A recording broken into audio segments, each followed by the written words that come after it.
Hi అండి. నమస్తే. Welcome back to cooking cravings. ఈరోజు మన స్పెషల్ రెసిపీ వచ్చి mutton gravy curry. Mutton curry ఎప్పుడు చేసినా టేస్టీగా కుదరాలంటే ఇలా ట్రై చేయండి. ఈ మటన్ కర్రీ అన్నంలోకి, చపాతీలోకి, అలాగే బగారా రైస్ అయినా చాలా బాగుంటుంది. సింపుల్ వేలో ఎలా చేయాలో చూపించబోతున్నాను.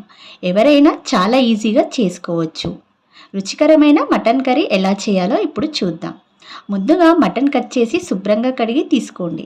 ఇక్కడ నేను అర కేజీ మటన్ వరకు తీసుకున్నాను. అంటే 500 గ్రాముల వరకు మటన్ తీసుకున్నాను. ఇలా కడిగి తీసుకున్న మటన్లోకి ఒక 2 స్పూన్లంత వరకు కారం తీసుకోండి. మీరు తినే స్పైసీ బట్టి కారం తీసుకోండి. అంటే మీరు కారం ఎక్కువ కావాలి అనుకుంటే ఇంకా కొంచెం యాడ్ చేసుకోండి. అలాగే టేస్టీకి సరిపడా ఉప్పు, ఒక 2 స్పూన్స్ వరకు ధనియాల పొడి, పావు టీ స్పూన్ పసుపు వేసి ఉల్లిపాయలు వేసుకొని ఒకసారి మిక్స్ చేసుకోండి. ఒక అరగంట నానబెట్టుకోండి.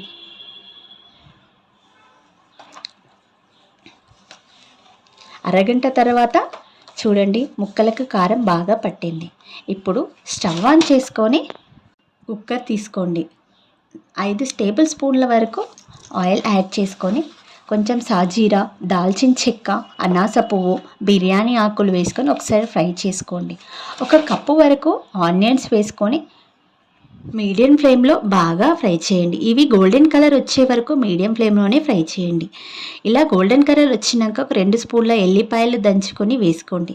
2 పాటు బాగా ఫ్రై చేసి చూడండి. కొంచెం అయిన తర్వాత మనం ముందుగా కలిపి పెట్టుకున్న మటన్ని తీసుకుందాం. ఇప్పుడు ఇందులోకి కట్ చేసుకున్న 2-3 పచ్చిమిర్చికాయలు యాడ్ చేసుకొని ఒకసారి బాగా కలుపుకోండి. మీడియం ఫ్లేమ్లో 5 నిమిషాల పాటు ఉడకపెట్టుకోండి. ఇక్కడ నేను కుక్కర్ని మటన్ కర్రీ చాలా ఈజీగా ఉడకడానికి కుక్కర్ తీసుకున్నానండి. మీరు అలానే ట్రై చేయండి. ఇక్కడ గ్రేవీకి సరిపడా వాటర్ తీసుకొని చక్కగా ఉడకడానికి ఒక కప్పు వరకు గ్లాస్ తీసుకోండి. గ్రేవీ ఎక్కువ కావాలి అంటే టేస్టీని బట్టి వాటర్ ఇంకా కొంచెం యాడ్ చేసుకోండి. అలాగే మటన్ టేస్ట్ చేసి కారం ఉప్పు ఎలా ఉందో చూసి వేసుకోండి. ఇప్పుడు కుక్కర్ మూత పెట్టుకొని 3-4 వరకు విజిల్ పెట్టుకోండి. ఫ్రెండ్స్, మటన్ బట్టి ఉడకడానికి టైం పడుతుంది. సో మటన్ ఎలా ఉందో చూసుకొని విజిల్స్ పెట్టుకొని, నాకు ఇక్కడ అయితే 6 విజిల్ల వరకు పట్టింది. మూత తీసి ఉడికిందో లేదో చూద్దాం. మనం చేసిన మటన్ కర్రీ బాగా ఉడికింది. అలాగే గ్రేవీ కూడా పర్ఫెక్ట్గా సెట్ అయింది.